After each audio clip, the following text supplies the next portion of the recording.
Good evening students, कैसे हैं आप लोग। आज हम फिजिक्स में मैग्नेटिक इफेक्ट ऑफ करंट में अगला टॉपिक स्टार्ट करेंगे। आइए स्टार्ट करते हैं इसको।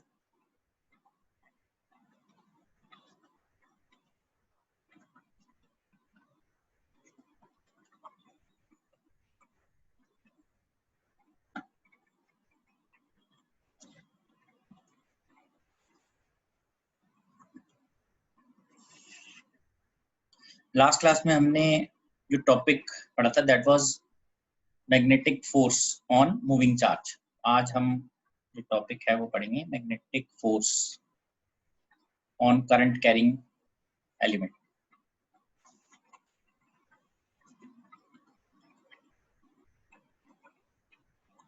करंट कैरिंग वायर या करंट कैरिंग स्मॉल एलिमेंट। ठीक है, तो ये स्टार्ट करते हैं। जो लास्ट क्लास में पढ़ा था that was D F D Q v cross b। अगर एक चार्ज dq जो है वो v वेलोसिटी से मूव कर रहा है तो force is v cross b। as v vector is written as dl vector by dt, therefore we can write force dq dl vector dt into b. So this is df dq by dt, dl vector cross b vector. So df I dl vector cross b vector.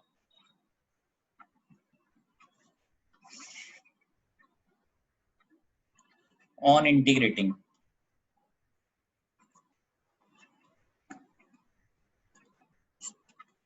f vector is integral of df, integral I dl cross b. F vector is equal to I dl cross b। तो integration में dl पे integration करेंगे तो that becomes l vector cross b vector.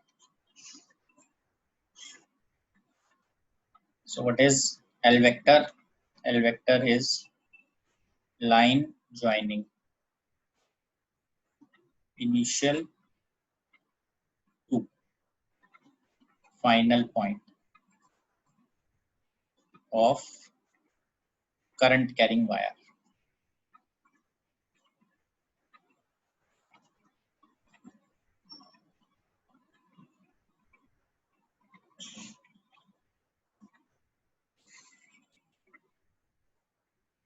ठीक है, तो L vector is line joining initial to final point of current carrying wire. For example लेते हैं। A wire is placed in external magnetic field as shown.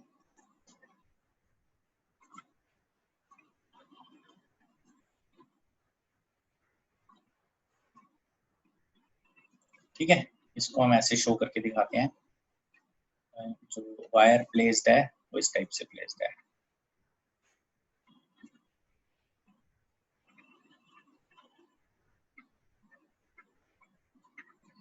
ठीक है, wire इस type से आप दिखा सकते हैं, इस तरह से प्लेस्ड है। This is P, this is Q।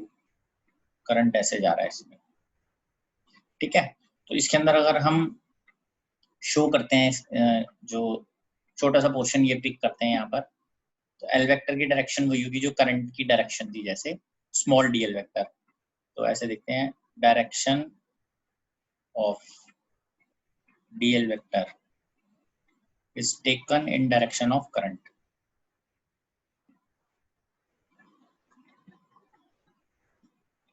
Current की डायरेक्शन में। ठीक है, तो ये स्मॉल जैसे इस डायरेक्शन में हो गया डीएल वेक्टर। डीएल वेक्टर इधर है, बी इनवर्स है, तो अगर आप डीएल क्रॉस बी करेंगे तो ये 90 डिग्री पे फोर्स आ जाएगी। इधर देखेंगे अगर तो ऐसे फोर्स आएगी, यहाँ देखेंगे तो ऐसे फोर्स आएगी, इधर देखेंगे तो फोर्स ऐसे आएगी। ठीक है, ऐसे इस तरीके से फोर्स आएगी। तो to find net force join PQ।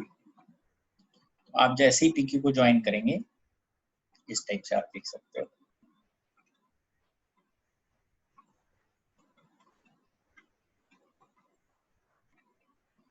P से क्यू ज्वाइन कर देते हैं, पी क्यू ऐसे आ जाएगा, पी से क्यू, और करंट भी पी से क्यू की तरफ आएगा क्योंकि वो पी से क्यू की तरफ ही मूव कर रहा था करंट। ऐसे पी से क्यू अगर आएगा तो इसमें net force P Q vector इधर है, एल वेक्टर हो गया direction, L vector is P Q vector, L vector is P Q vector, net force की डायरेक्शन ये हो जाएगी हमारे पास एफ। देयरफॉर एफ की वैल्यू होगी B I into P Q length में, मतलब ये मैग्नीट्यूड है क्योंकि ये सब 90 डिग्री में है, एल और बी, एल वेक्टर है पी क्यू वेक्टर और बी वेक्टर इनवर्स है, तो in this case L vector जो है that is perpendicular to B vector, तो एंगल आएगा sin 90, तो बी आई पी क्यू ये बन जाएगा हमारे पास। चेक कर लीजिए बेटा इसको, ये मैग्नेटिक फोर्स एक्ट करेगी इस वायर पे, ठीक है।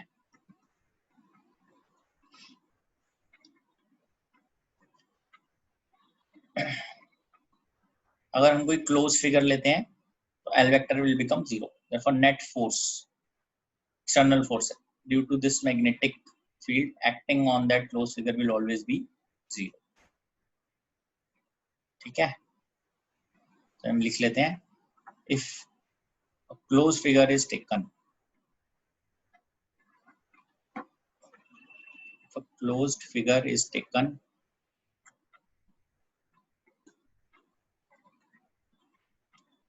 then L vector is zero in that, therefore F vector is equal to zero, मतलब इस टाइप से ले लेते हैं, if closed figure is taken in closed in external magnetic field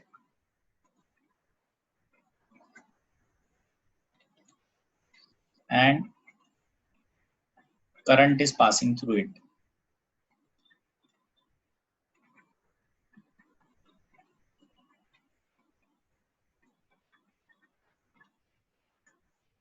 then L vector is equal to zero, therefore magnetic force acting on that will also be zero, closed में, ठीक है, ये ऐसे लिख सकते हैं।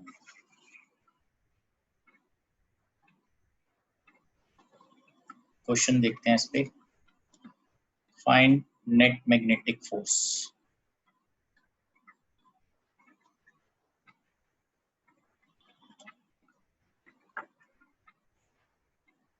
find net magnetic force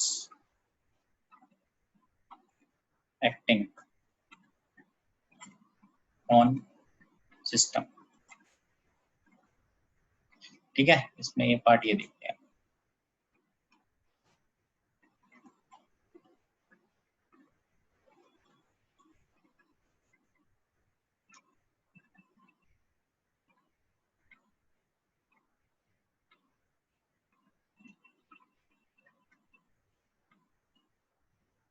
semi circular wire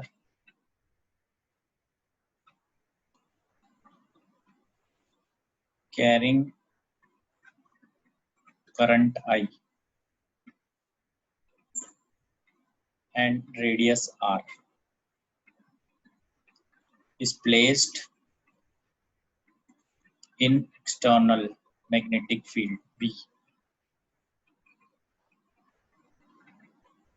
Find, तो अब ये मतलब ये है ना फाइंड नेट मैग्नेटिक फोर्स, तो अब इसमें हमें देखना है क्या इसका आंसर बनता है।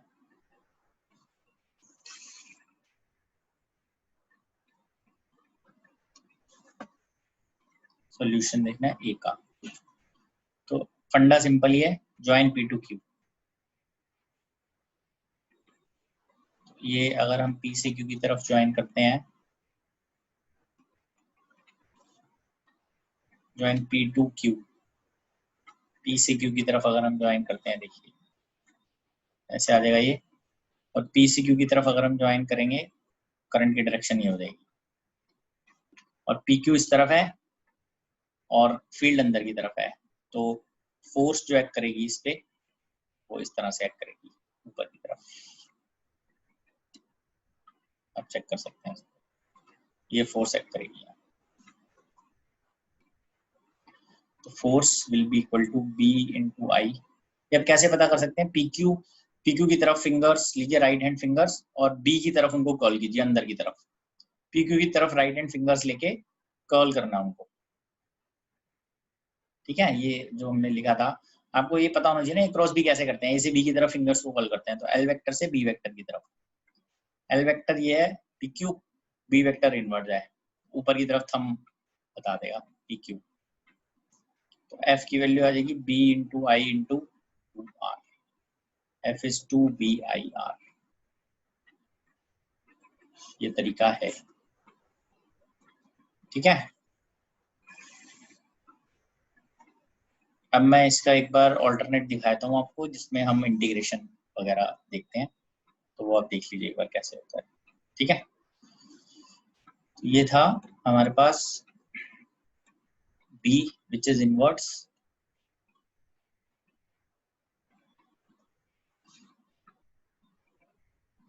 यहाँ पे ऐसे शो करेंगे इसको, ये r है।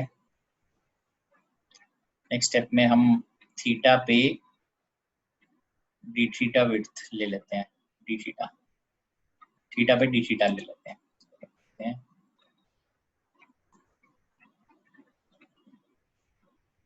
डी थीटा,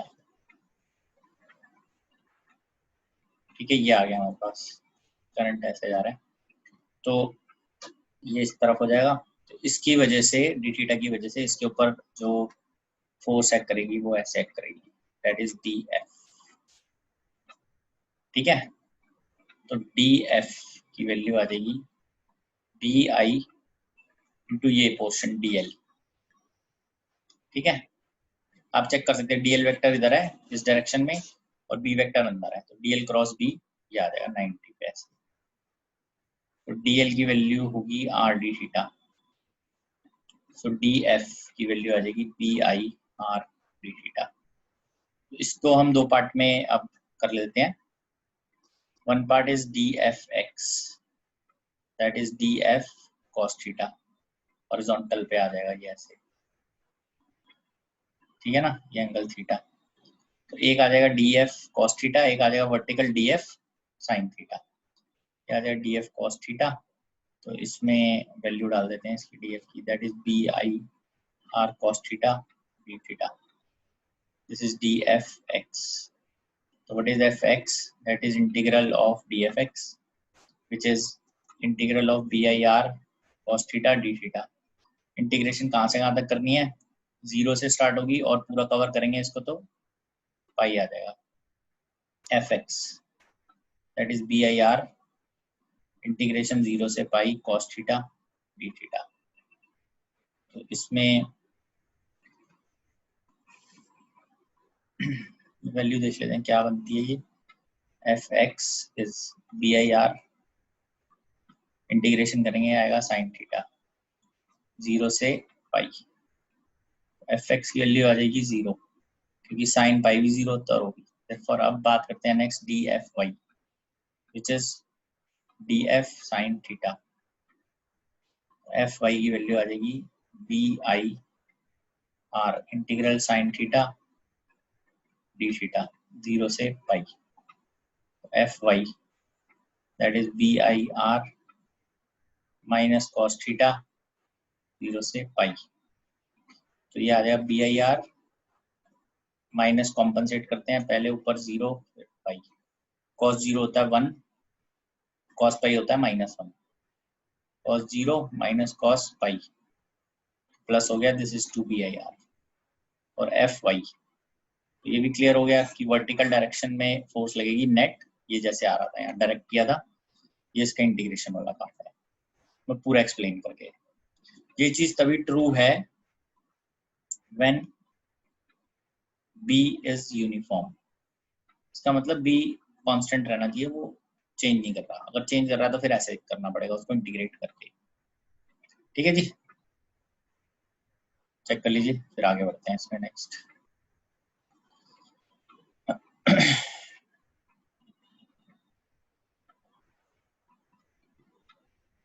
ठीक है, मैग्नेटिक फोर्स पता कर रहे हैं हम करंट कैरिंग वायर के ऊपर, जिनकी शेप्स आपको गिवन है। जैसे बी पार्ट है circular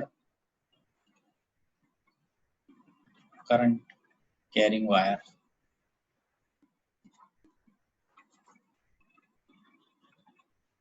of radius r is placed in external magnetic field.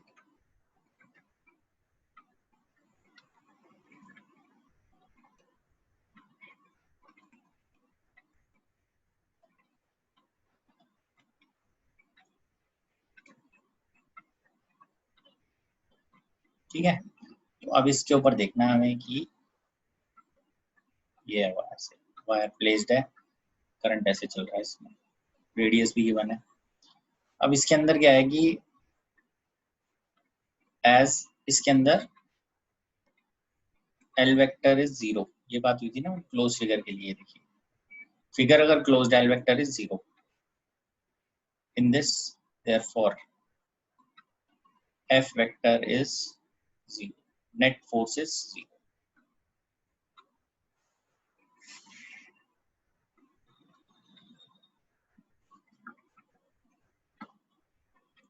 A quadrant shaped wire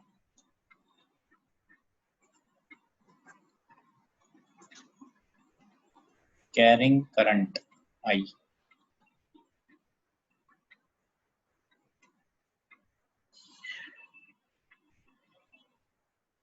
having radius r is placed in external magnetic field.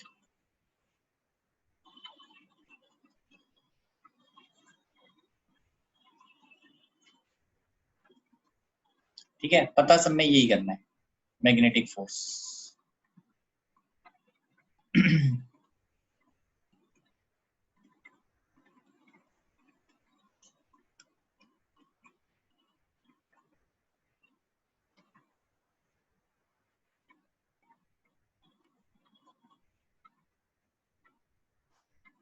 ऐसे पी क्यू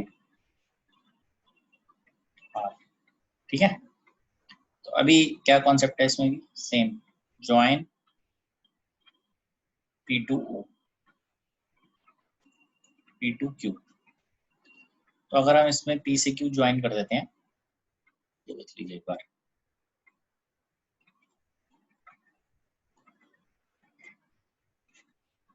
अगर हम पी से क्यू इसमें join करा देते हैं तो ये बन जाएगा पी से क्यू, ये पी है ये क्यू है, और एरो भी ऐसे लगेगा इसमें, पी से क्यू की तरफ करंट की डायरेक्शन ऐसे है, पी से क्यू ऐसे लग गया, और तो फोर्स की डायरेक्शन आ जाएगी वो ऐसे आ जाएगी हमारे पास फिर। ठीक है, ये 90 डिग्री होती है।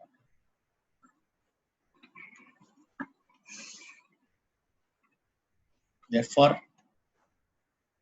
जो फोर्स है उसकी वैल्यू आ जाएगी B into I into P Q. P Q की वैल्यू कितनी है, ये आर और आर है तो ये हाइपोटेन्यूज बन गया, P Q is written as R root, therefore magnetic force acting is P Q R root. Clear है,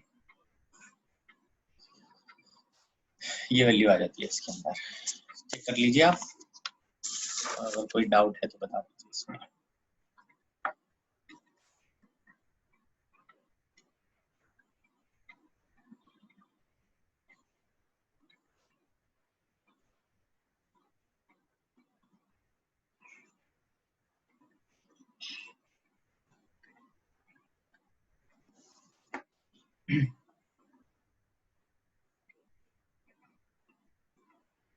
नेक्स्ट लिख देते हैं क्वेश्चन इसमें।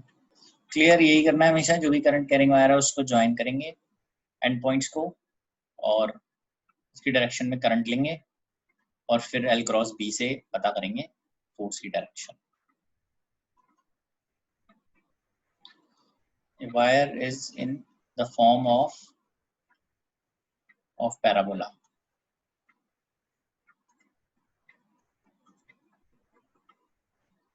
y is equal to x square, minus 2 less than x less than 2.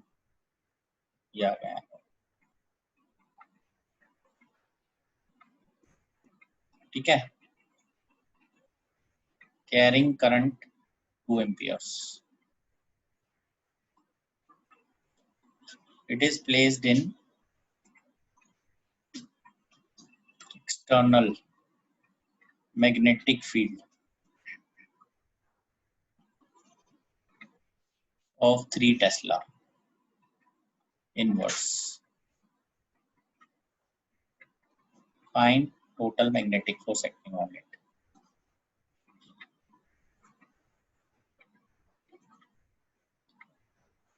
Acting on it.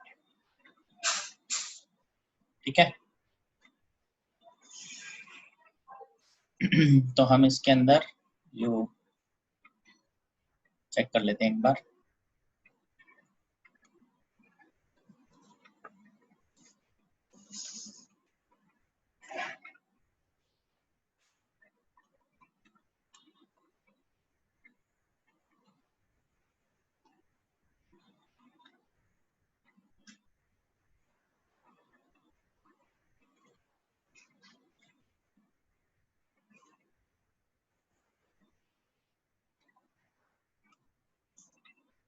Parabolic shape में ऐसे आ गया हमारे पास, ठीक है. इसकी वैल्यू कहाँ से कहाँ तक है देख लेते हैं. This is y, this is x. इसकी वैल्यू आ जाएगी -2 से लेके 2 तक. ये आ गया हमारे पास -2 से 2. करंट आ रहा है हमारे पास इस डायरेक्शन में, ऐसे जाएगा current. This is 2 ampere current. इसको कैसे सॉल्व करना है देखते हैं.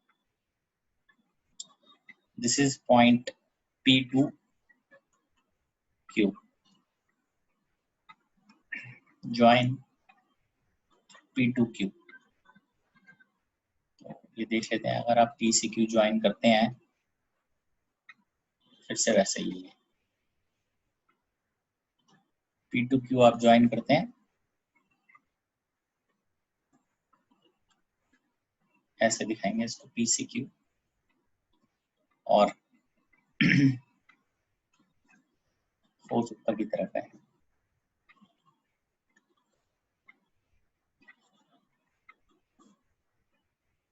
ये आएगा हमारे पास फोर्स की डायरेक्शन जैसे है. therefore force acting is B into I into PQ. upward direction में force, so F will be equal to B which is 3 Tesla, current which is 2 ampere, PQ -2 से +2 तक का distance 4. F factor will be 20, F force will be 20 Newton. याद है हमारे पास. Check कर लीजिए इसको.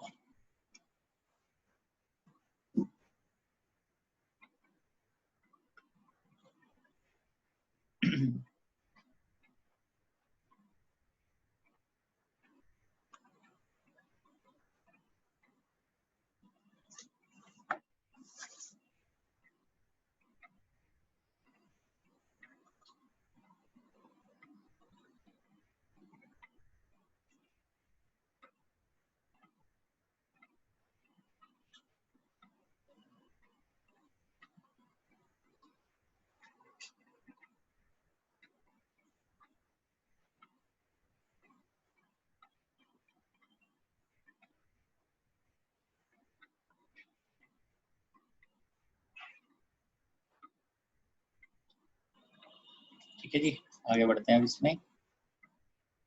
Next,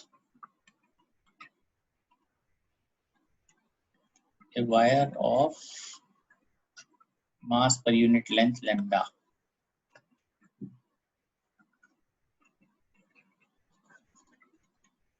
is kept stationary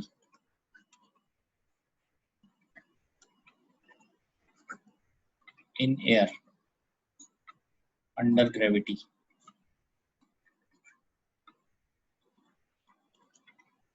in external magnetic field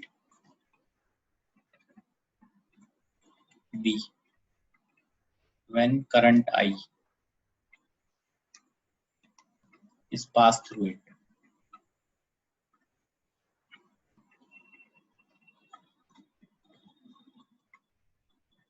Find I in terms of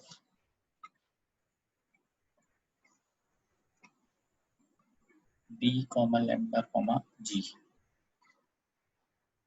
ठीक है, आइए इसको देखते हैं। पहले ये फील्ड बनाते हैं हम इनवर्ट्स। इस फील्ड में हमने एक वायर प्लेस की हुई है,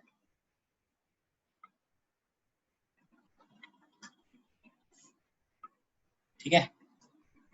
इस वायर में करंट ऐसे शो किया हुआ, तो इस वायर में हम देखते हैं कि ये ऊपर की तरफ और नीचे की तरफ ऐसे फोर्स लगेगी, mg नीचे लगेगी, करंट ऐसे जाना चाहिए लेफ्ट टू राइट, तभी फोर्स मैग्नेटिक ऊपर लगेगी, विच इज BIL।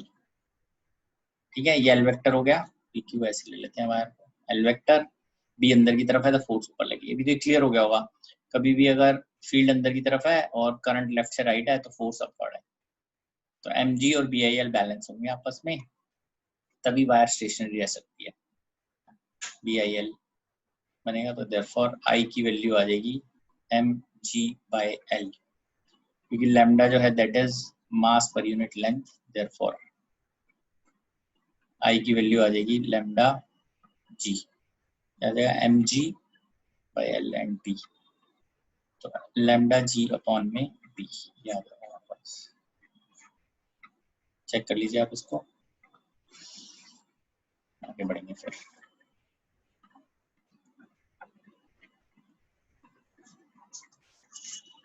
किस तरीके से हमने करना है आपको एक बार ये फोर्स की डायरेक्शन अगर क्लियर हो गई तो फिर बहुत बेटर होगा।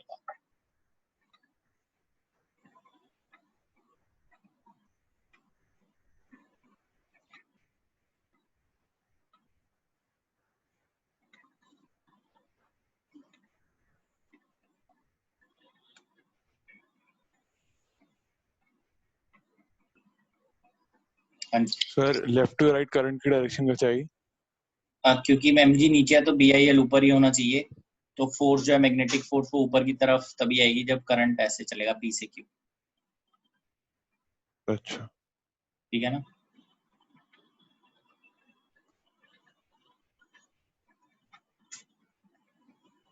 एक हमें यहाँ पे ये अंडरस्टैंड कर लेते हैं फ्लेमिंग लेफ्ट हैंड रूल,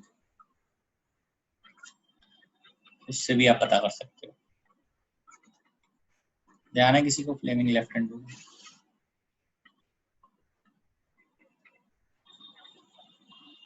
ठीक है, क्या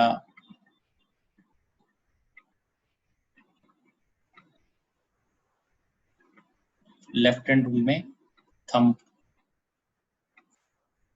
gives direction of force, magnetic force, forefinger give direction of magnetic field,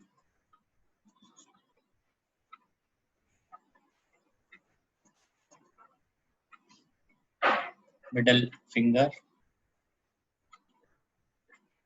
give direction of current। ठीक है, आप फ्लेमिंग लेफ्ट हैंड रूल से भी पता कर सकते हैं। अब अगर आप फ्लेमिंग लेफ्ट हैंड रूल में करंट की तरफ मिडिल फिंगर को रखेंगे और फर्स्ट फिंगर जो है उसको आप अगर इनवर्ड्स रखेंगे तो थंब आपको ऊपर शो करेगा, ऊपर की तरफ फोर्स है, ये आप चेक भी कर सकते हैं। इस तरह से हम इसको लिख सकते हैं। नेक्स्ट क्वेश्चन देख लेते हैं।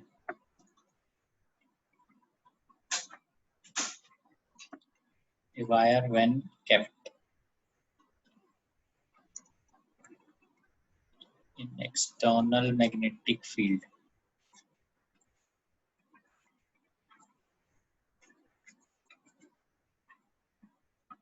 forms a loop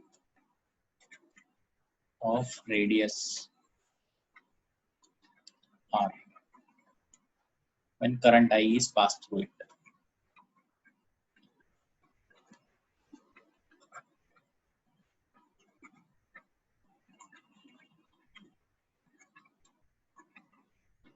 as shown. Find tension developed in the wire.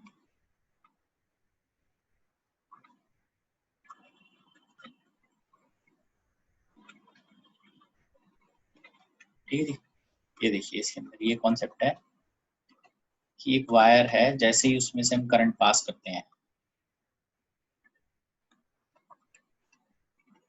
तो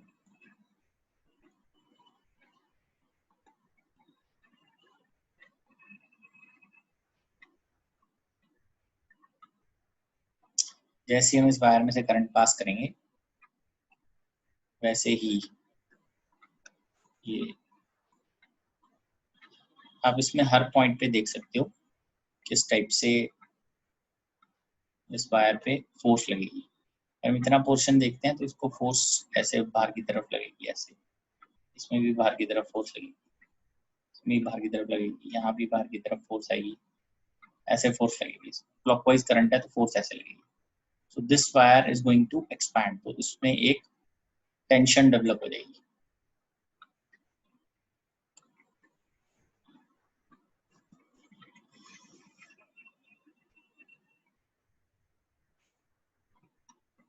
ठीक है, अब इसको हमें पता करना है कैसे हम इसको देख सकते हैं।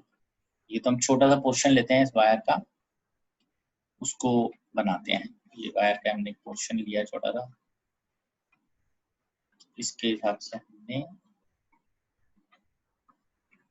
ऐसे ले लिया। इसमें current,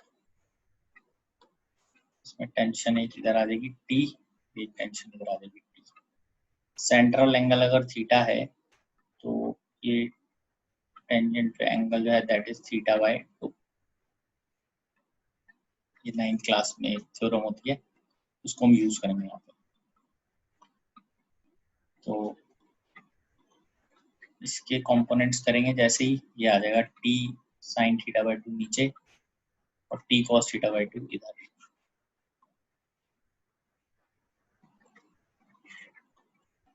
T cos theta by 2 T sine theta by 2, ठीक है। और क्योंकि करंट है राइट में, left to right field inverse है, तो इसके ऊपर की तरफ एक फोर्स लगेगी that is B I into L. L मतलब ये लेंथ, दिस लेंथ इज, ये रेडियस आ रहा है वायर का, this is R theta. Therefore ये आ जाएगा B I R theta is 2t sin theta by 2 as theta is small, therefore sin theta by 2 approaches theta by bir theta is 2t theta by 2 to cancel, इधर से theta भी cancel हो गया, tension आ गई B I R. B magnetic field का magnitude, I current, R radius of wire. ठीक है, फॉर्मूला ध्यान रखना है आपको। अभी क्वेश्चन इसमें देखते हैं।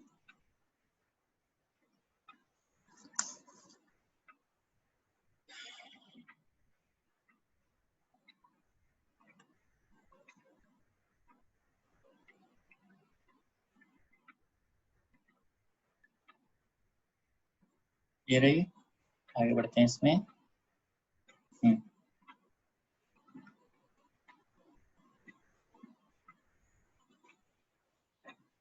सर टेंशन की डायरेक्शन कैसे आई? हम तो बाहर की तरफ एक्सपैंड कर रहे थे ना। हाँ तो नहीं, एक्सपेंड बेसिकली अगर ये बाहर की तरफ एक्सपेंड करेगा तो ये स्ट्रेच होगा ना, स्ट्रेच तो होगा तो जहाँ पे पुल होता है वहीं पे लगती है ना टेंशन, तो वो बाहर की तरफ नहीं आनी चाहिए। ये इनवर्ड है, इस रिंग के अंदर है ये टेंशन, अंदर कट करके दिखाई हुई है ना, ऐसे खींच रहा है ये आपस में, ये अंदर की टेंशन है। तो ये डायरेक्शन कैसे आई टेंशन की? बाहर वाली कोई टेंशन नहीं है, बाहर वाली तो फोर्स है, मैग्नेटिक फोर्स, पर नेट फोर्स 0 है। आप देख सकते हो इसको बैलेंस ही ऑपोजिट कर रहा है, इसको बैलेंस ही ऑपोजिट कर रहा है, बट क्योंकि ये चारों तरफ से लग रही है इसलिए एक्सपैंड करेगा, तो उसमें एक टेंशन डेवलप हो जाएगी सिस्टम में अंदर। ये अंदर की टेंशन है उसकी, तो डायरेक्शन कैसे आई उसकी? मतलब कट कराना है, इसको आपस में खींच रहे हैं ना, ये वायर अंदर से आपस में खींच रही है। अच्छा वो खींच के, अच्छा एक्सपैंड हो रही है तभी खींच के, अच्छा ठीक। बिल्कुल। ठीक है, नेक्स्ट में देखते हैं।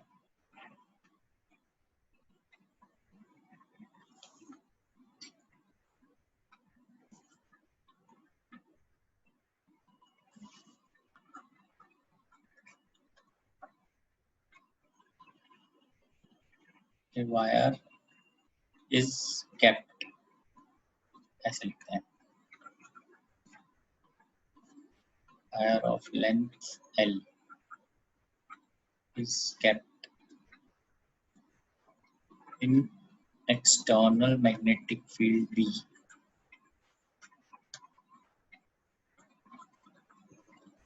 as shown, as current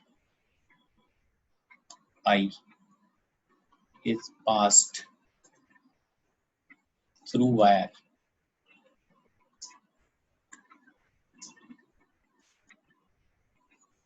Wire expands in a circle. Then tension developed in wire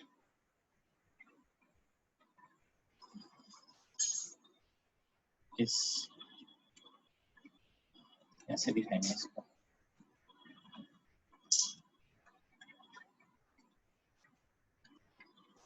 इसमें भी वायर ऐसे प्लेस्ड है। ठीक है, जैसे ही करंट पास करेंगे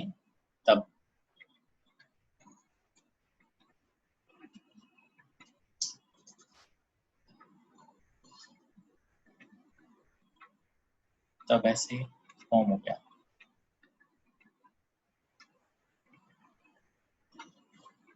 ऑप्शन है इसका BIL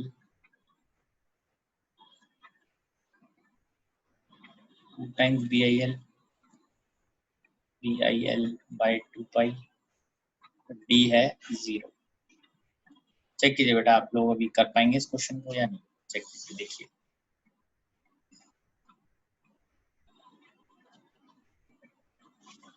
देखिए क्लियर हो रहा है आपको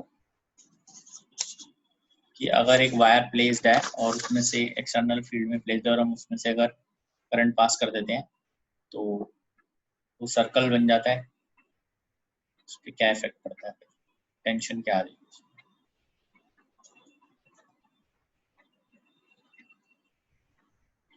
क्या आंसर है इसका बताइए चैट के थ्रू।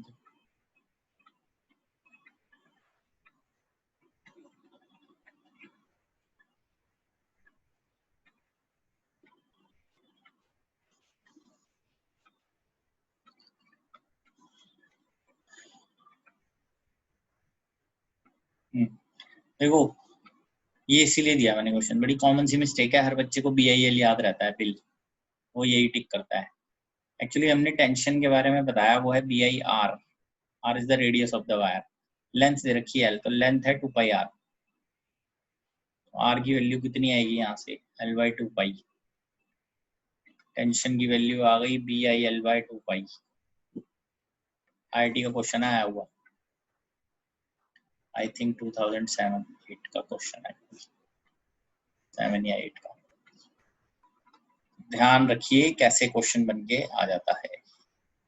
ठीक है, आगे बढ़ते हैं इसमें। Next, magnetic force acting on current carrying wires placed parallel to each other.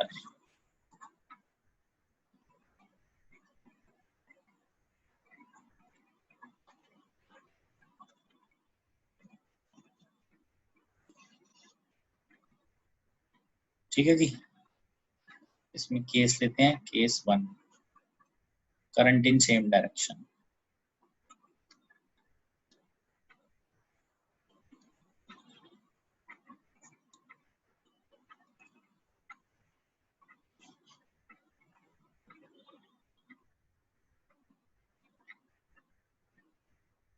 इसमें हम ये देख लेते हैं, ये वायर्स हैं, ठीक है, ये करंट ऊपर की तरफ ऐसे शो हो रहा है I1 I2, दोनों के बीच में डिस्टेंस जो है दैट इज R। ठीक है, ये भी इनफाइनाइट वायर है, ये भी इनफाइनाइट वायर है, इनफाइनाइट इनफाइनाइट। तो अब देखते हैं जरा, तो इसकी वजह से यहाँ पर फील्ड जो है वो कहाँ होगी, इनवर्ड्स। अगर फील्ड इनवर्ड्स है तो आप फ्लेमिंग लेफ्ट हैंड रूल लगा सकते हैं, तो आपको पता चलेगा कि फोर्स जो है वो इस तरफ आएगी, और इसकी वजह से यहाँ पर फील्ड बाहर की तरफ है, I2 की वजह से इस लेफ्ट वायर पे फील्ड, मैग्नेटिक फील्ड आउटवर्ड होगी, तो फ्लेमिंग लेफ्ट हैंड रूल लगाएंगे तो फोर्स इस तरफ आएगी। Therefore when current is in same direction,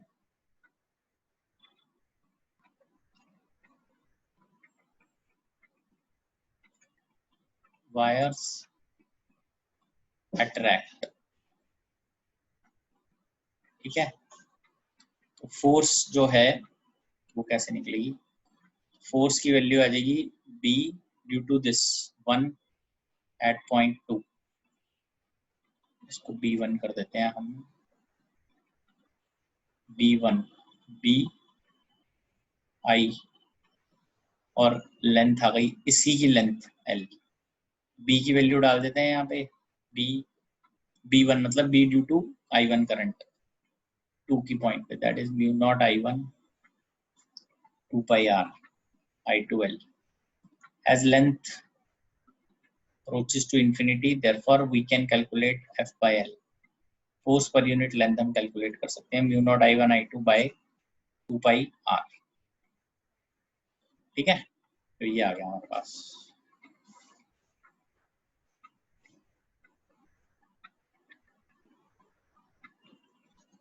ये आ गया हमारे पास mu not I1 I2 by 2 pi R। Current is in opposite direction, अगर करंट ऑपोजिट डायरेक्शन में होगा तब क्या होगा, ये देखिए,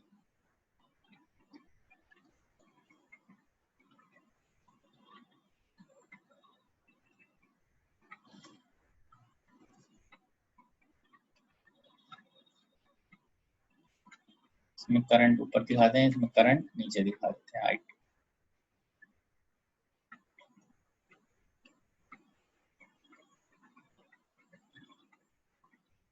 इसमें फोर्स लगेगी ऑपोजिट डायरेक्शन में,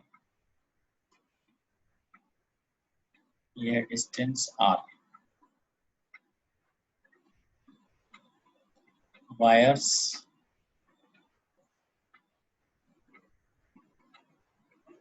repel each other, force per unit length remains same, mu naught I1 I2 by 2 pi R। ठीक है बेटा, हाँ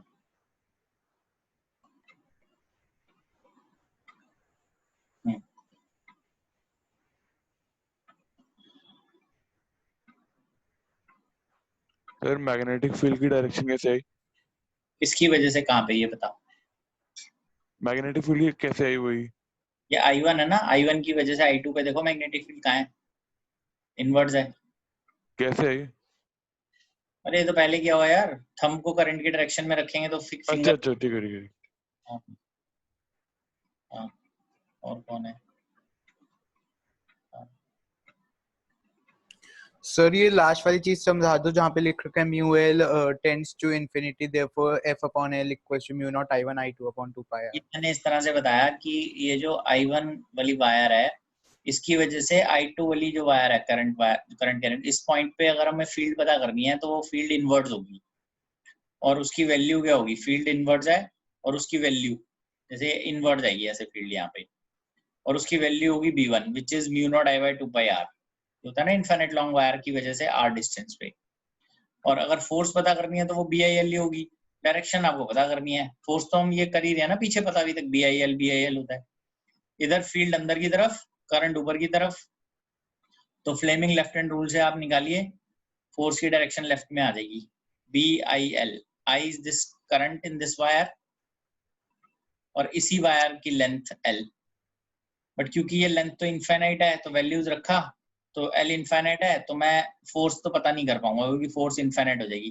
बस फोर्स पर यूनिट लेंथ पता कर सकते हैं, एफ बाय एल कर दिया तो फोर्स भी इनफाइनाइट हो जाएगी, लेंथ भी इनफाइनाइट हो जाएगी। तो infinite by infinite is finite which is this mu not I1 I2 by 2 pi r। तो कॉन्सेप्ट इज कि if two parallel wires are placed and if then force per unit length on each wire is this mu naught I1 I2 by 2 pi r। I1 I2 इसमें respective currents हैं, r है distance between wires. अगर current की direction same होगी तो wires will attract, current की direction opposite होगी तो वायर्स विल रिपेल। ये कॉन्सेप्ट है। अभी क्लियर है? बताओ फिर आगे बढ़ूंगा मैं।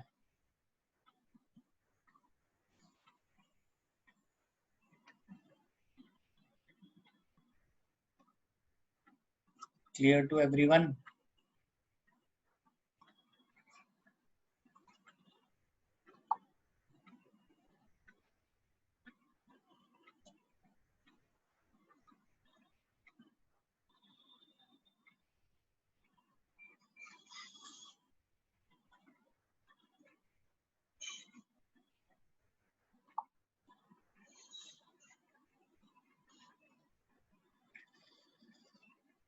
ठीक है बेटा, क्लियर है? तो आगे बढ़ते हैं इसमें। ये दो चीजें ध्यान रखनी है आपको, ठीक है? अगर इसमें कभी हमें किसी पर्टिकुलर लेंथ पे पूछ लेते हैं फोर्स बताइए, तो ये वैल्यू निकालेंगे हम फोर्स पर यूनिट लेंथ और इसको लेंथ से मल्टीप्लाई कर देंगे जितनी लेंथ पे बोला होगा। 2 मीटर पे बोला है, 1 मीटर पे बोला है, वो ध्यान रखना है।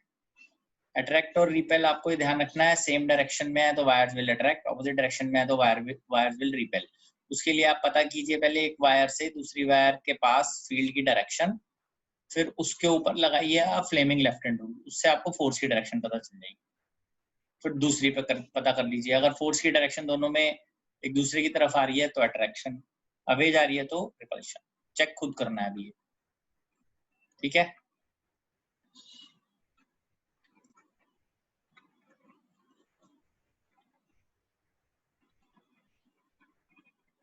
अभी ये नेक्स्ट क्वेश्चन पे आ जाते हैं हम। Define 1 ampere on basis of magnetic force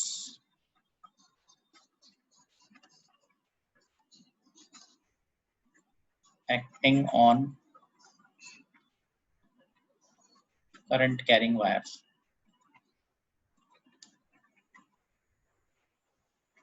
placed parallel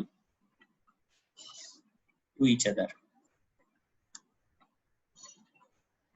मतलब जो हमने पीछे पढ़ा उसके बेसिस पे हमें 1 एम्पियर की डेफिनेशन बतानी है। तो बेसिकली क्योंकि यहाँ पर क्या है, फोर्स पर यूनिट लेंथ आपको पता है क्या होता है, म्यू नॉट की वैल्यू भी क्लियर होनी चाहिए, इट इज 4 पाई इंटू 10 की पावर -7। ठीक है, ये वैल्यू आती है म्यू नॉट की। तो ये वैल्यू आ जाएगी न्यूटन BIL होता है ना, म्यू नॉट की वैल्यू क्या आएगी,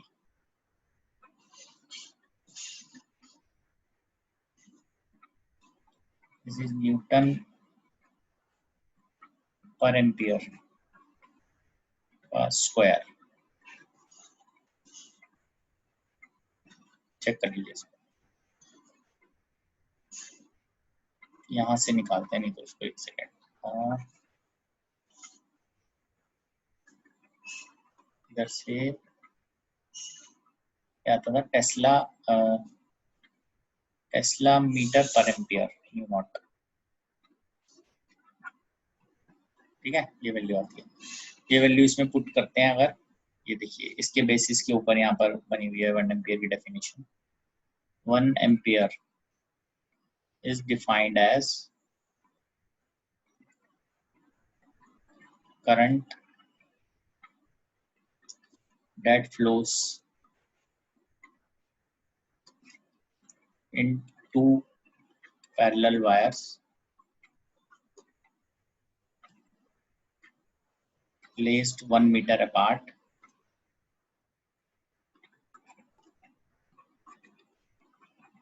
which exert a force of 2 into 10 की power -7 newton per metre on each other, whether repulsive or attractive. ये मैटर नहीं करता. 1 ampere is defined as current that flows in two parallel wires placed 1 meter apart, which exerts a force of 2 into 10 की power -7 newton per metre on each other. इसी फॉर्मूले में आपने I1 I2 को 1 रख दिया, R को भी 1 रख दिया, तो फोर्स पता चल जाएगी बेसिकली. तो 1 एम्पियर करंट तब फ्लो करेगा जब इतनी force, this is the force, जब ये एक्ट करेगी दोनों वायर्स पे, एक वायर दूसरे पे जब एक्सर्ट करेगी इतनी force per metre of length, then we say that 1 ampere is flowing. So remember, in case if definition comes, तो आपको 1 ampere को किस बेसिस पे लिखना है, ये लिखा हुआ ऐसा आएगा ना, कैसे लिखना है तो आप ध्यान रखिएगा.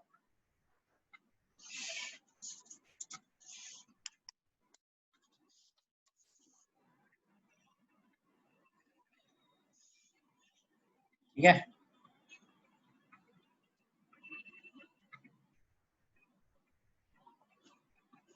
एक डिफिकल्ट क्वेश्चन थोड़ा सा करते हैं अभी.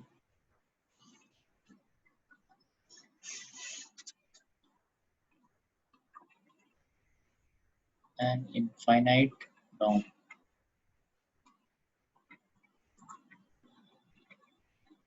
wire carries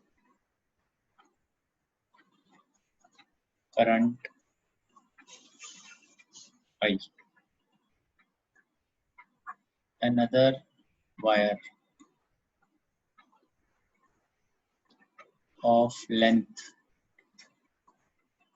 L carries, this is I1, this is I2, carries current I2, is placed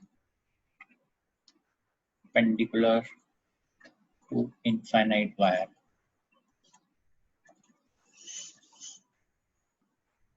at distance A. Find force acting on wire of length L. ठीक है, ये कॉन्सेप्ट आप देख लीजिए.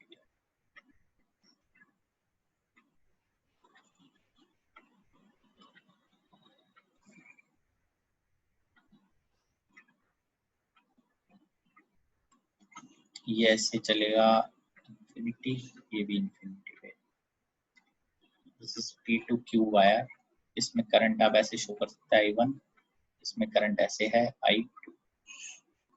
ठीक है, ये है डिस्टेंस A, ये है डिस्टेंस L. तो इस पे बताना है हमें क्या. तो अभी ट्रिक क्या है इसमें, हम consider an element of width dx at distance x from P. ठीक है, ये इस तरह से आ जाएगा कुछ हमारे पास.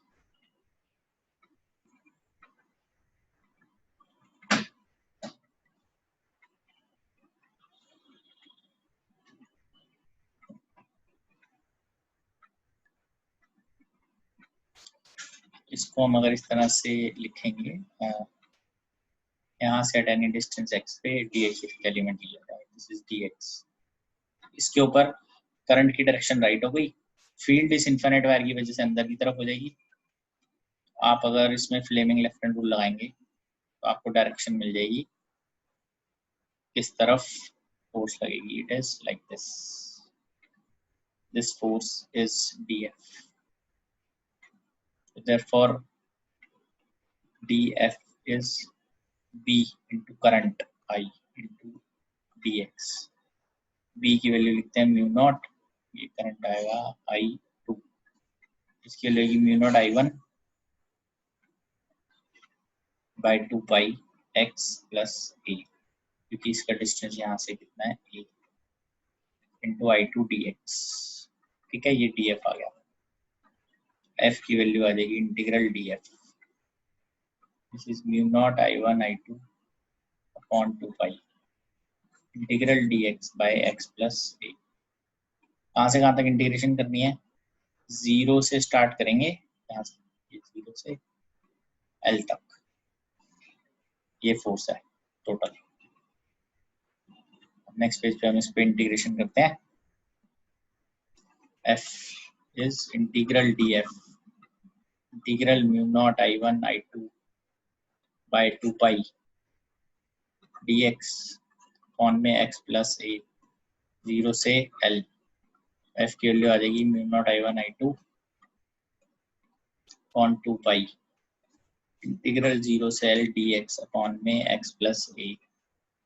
f की वैल्यू आ जाएगी mu not I1 I2 divided by 2 pi log to the base e x plus a 0 से L mu naught I1 I2 on 2 pi log to the base e L plus a minus log to the base e a। ये final आ गया mu not I1 I2 divided by 2 pi log to the base e L plus a by a। ये net force है। इसको हम show इस तरह से भी कर सकते हैं, जैसे ये था हमारे पास क्वेश्चन और ये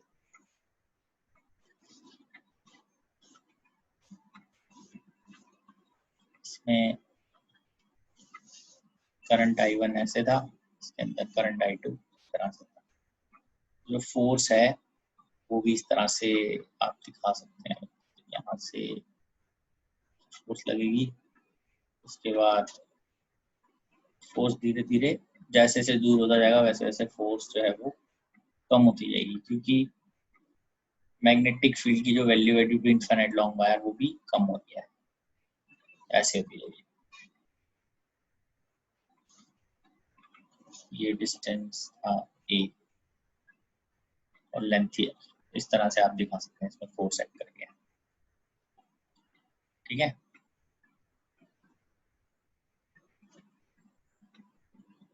तो अब इस केस में वायर अगर ये फ्री है तो ऊपर भी मूव करेगी and it can move also clockwise motion,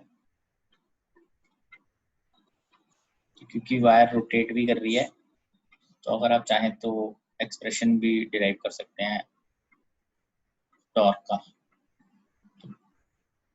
expression of torque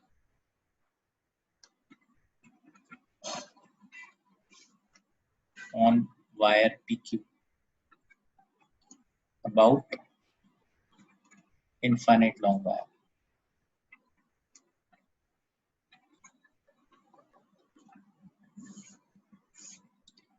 तो उसके लिए आप ये लिख सकते हैं, जो एक्सप्रेशन है d tau is equal to df into x plus a। ये आप यहाँ पे देख सकते हो df और x plus a है ना, ऐसे इसके about force into perpendicular distance होता है df into x plus a।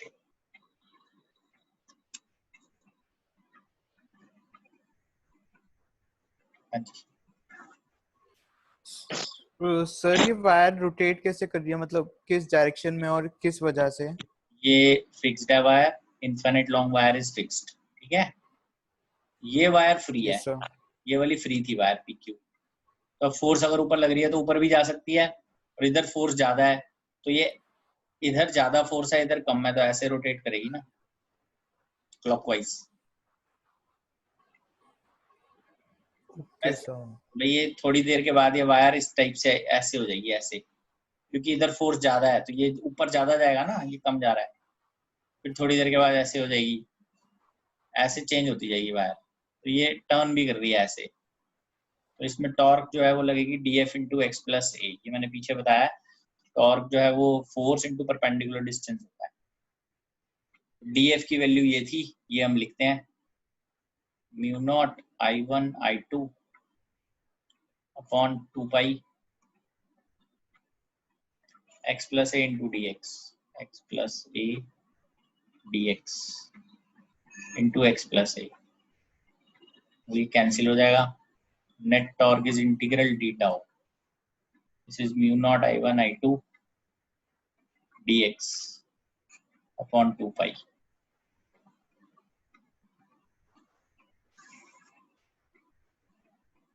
तो ये वैल्यू आ जाएगी torque is mu naught I1 I2 upon 2 pi integral dx. ये कहाँ से कहाँ तक आ जाएगा, 0 से लेके L तक. Again mu naught I1 I2 by 2 pi into L. This is torque about infinite long wire. ठीक है बेटा, बस आज का टॉपिक हमारा खत्म है. नेक्स्ट क्लास में नेक्स्ट टॉपिक से हम स्टार्ट करेंगे. Thank you.